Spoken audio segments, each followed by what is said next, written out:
Okay, so we're the DeepEmotion team. We've spent the last bit of time training convolutional neural networks to classify naturalistic emotion from 7 Tesla fMRI data. I'm Josh. I'm Samuel.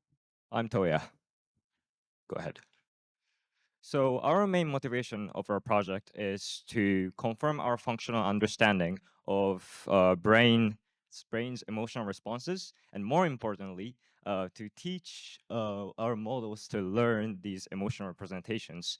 Ultimately, we hope that our findings can be translated into clinical practice in mental health care.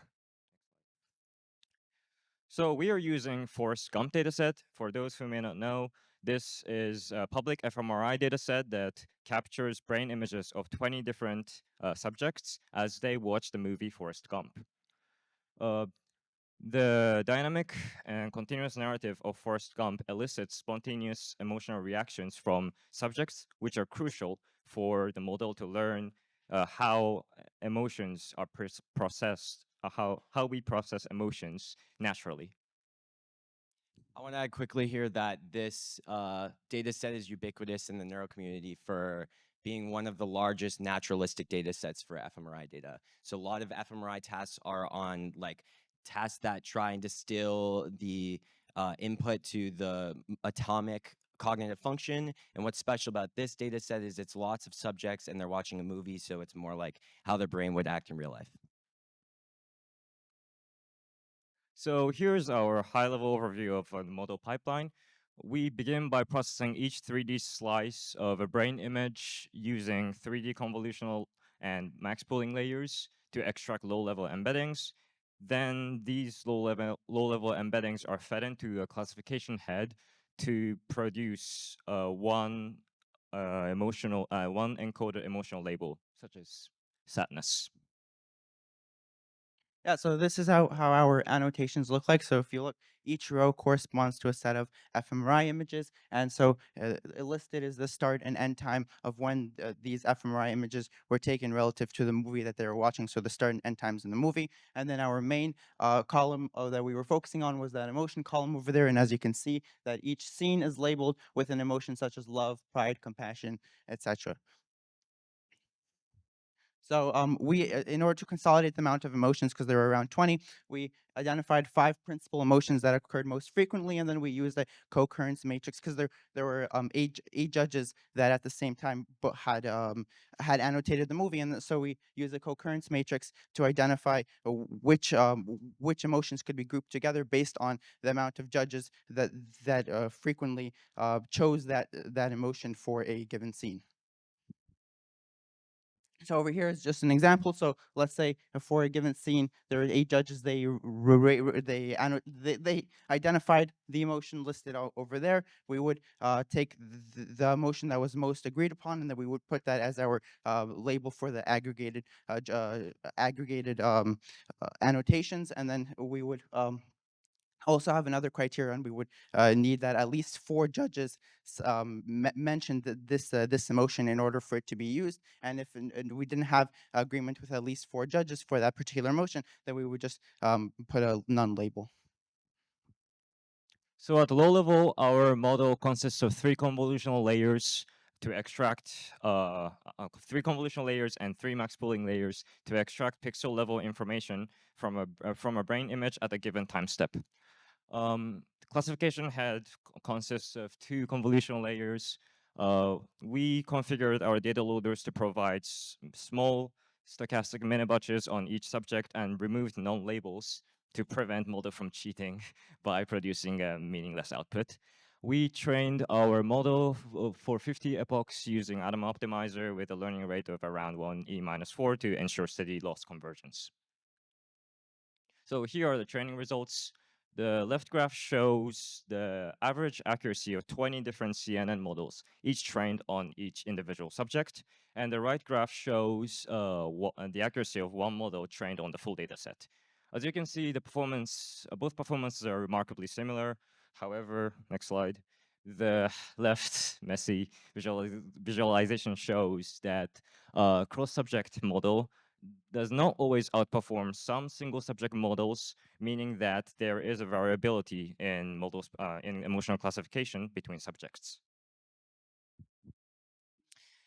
Okay, so what you're looking at here is our inference results on all of our different models to held out data.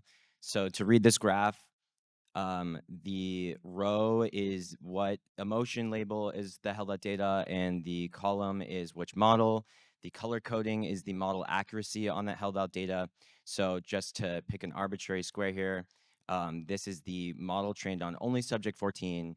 This is its performance to held out data on with the label happiness, and we can see that it gets about 0.8% accuracy on held out data with the label happiness. So I'm going to give you some time to look at this graph because there's a lot going on here. But actually, in this one graph, there's a lot of neuroliterature results that have been accumulated over the last couple of decades that just can immediately be pulled out of our graph, despite the fact that this model is completely brain agnostic.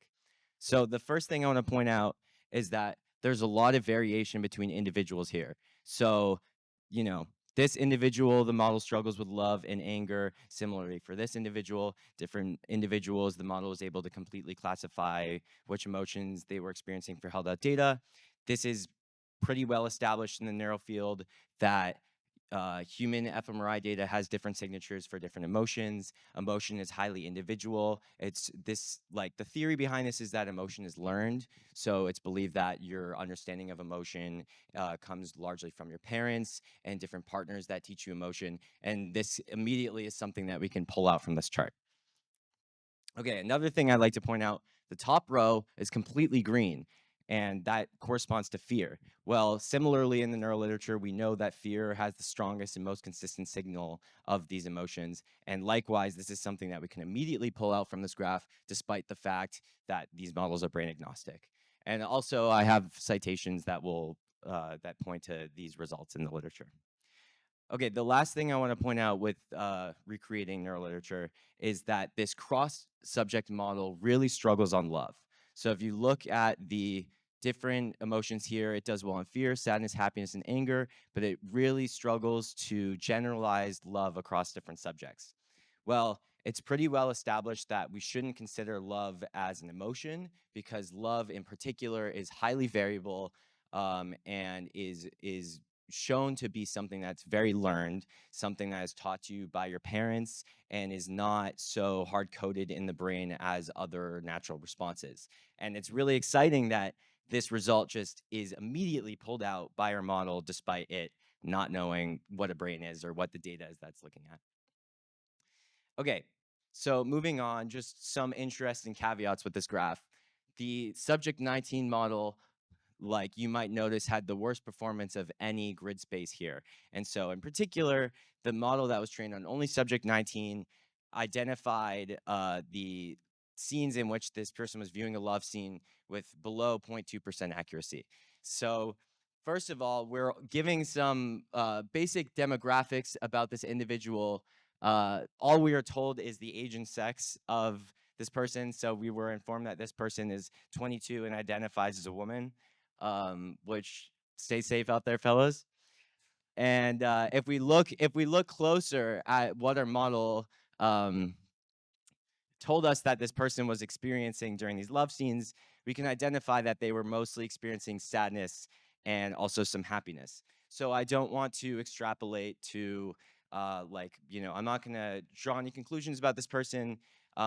We perhaps that they had a breakup earlier that day. Perhaps this is indicative of something else. But really, the key takeaway here is that this model, like, the inference is very powerful, and it like, motivates further clinical applications, possibly, without drawing any generalizations about this particular person.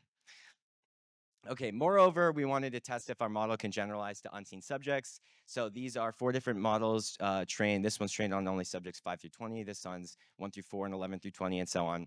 And you can see that they just completely collapse on held out subjects. So this is a disappointing result in some ways, but it's good to know. For me, the impact here is the consumer application, because if we have consumer products that try to classify your emotion without ever having trained on this consumer, this person, then you can see that a lot more work will be needed in order to perform inference on someone without training on their particular fMRI signature. Here is a slightly more interpretable result. So we used MedCam, it's a GradCam for medical images, to create heat maps to show where the model is attending. So the heat map is based on the magnitude of the gradients of the input classification tensor. The heat maps contain some artifacts, as you can see, like the lines extending beyond brain boundaries, which shouldn't happen. So our next step is to refine our CNN architectures to yield more interpretable results. All right, thank you. And I think we might have some time left for questions. Awesome. Yeah. I'm sorry if I missed this earlier, but what is your main goal out of this solution? Like, what are you looking for and achieving? Yeah, so our original goal was just to do a big machine learning project on lots of fMRI data. And the reason that that's worthwhile is because in the neural community, like the neural community is a little late to adapt to these big data approaches. And like the reason this study forest data set is even valuable in the neural community is most neural data sets are from like maybe a couple of subjects, and they're training on like really like they're like, for example, vision is very, very high studied in the neural community. And so they're looking at lines and they're trying to distill like what is the brain doing for this like really small thing. So the novelty here is that this is a huge data set and it's naturalistic data and it's totally generalized across tons of subjects. And like our motivation was really just to bring big data and machine learning to an area that's a little behind with that and see what we could do. And I hope I've shown you that that approach is valuable and that using inference, maybe there are some clinical applications here. Maybe we can learn more about how brains like represent emotion using interpretability mechanisms. But the real motivation was simply to bring ML infrastructure to the neural community. Great question. Thank you. I'm actually, just a comment, I'm quite surprised that when you train the cross-subject models, that fear wasn't learned through like across the participants. I'm wondering if you could think about ways to, or not this one, the one after one. Next, yeah, this, yeah, that's. Oh, this one? Yeah, yeah. Do you have any comments on why you think this would be? Because I would assume that fear would be a pretty noticeable trait in fMRI data. Yeah, I totally agree with you. And I was surprised by this result too. And this was results that we gathered somewhat recently. So we have a supervisor who's a neuroscientist who's helping with this project. And he helped us explain some of the early results, but he hasn't seen this yet. And this is like a really good question. And the short answer is, I don't know. And this is something we need to look into, yeah. Maybe you could try training on 19, testing on 1. So just like leave one out. Yeah, Validation, see that. I think that would be a really good thing to try, yeah. We have time. Sorry, another question. If you had to collect more data, because you're saying so basically, I mean, it's 20 subjects, which in the context of neuro seems like a lot, but in global context, not that many. And I'm guessing, like to some degree, they probably try to diversify the subjects as well. But if you were to collect more data, what would your approach be to actually see if there is like broad kind of spectrums that you can pull out, or things you can pull out of like fMRI data on emotion? So you mean specifically fMRI data? Yeah, like specifically, would you is the solution just to collect massive amounts of naturalistic fMRI data? Is there a more niche experiment so you can like try to actually like tease out something? Do you have any ideas on approach to that? Yeah, so I think like part of what I've demonstrated here is that there's lots of different approaches we can take. And so if you're particularly interested in understanding more about emotion, I actually think that there might be some limitations with the naturalistic approach. So I think that if you were really trying to understand the neurotheory of emotion, it might be better to move to a less naturalistic space. But personally, if you're interested in big data, I actually think that a less invasive data set, and like there's non-invasive, more commercial brain imaging stuff like ECG and wearable ECG, neurable headsets and stuff like that. So that I would be really excited about that. In fact, there's a company called Neurable in Boston, and they have a headset which is trying to get your emotion and like recommend you music based on how you're feeling. So it's like totally non-invasive, but like you could have tons of users, so that'd be really exciting. And they want me to wrap up, but thank you all for the questions. Thank you.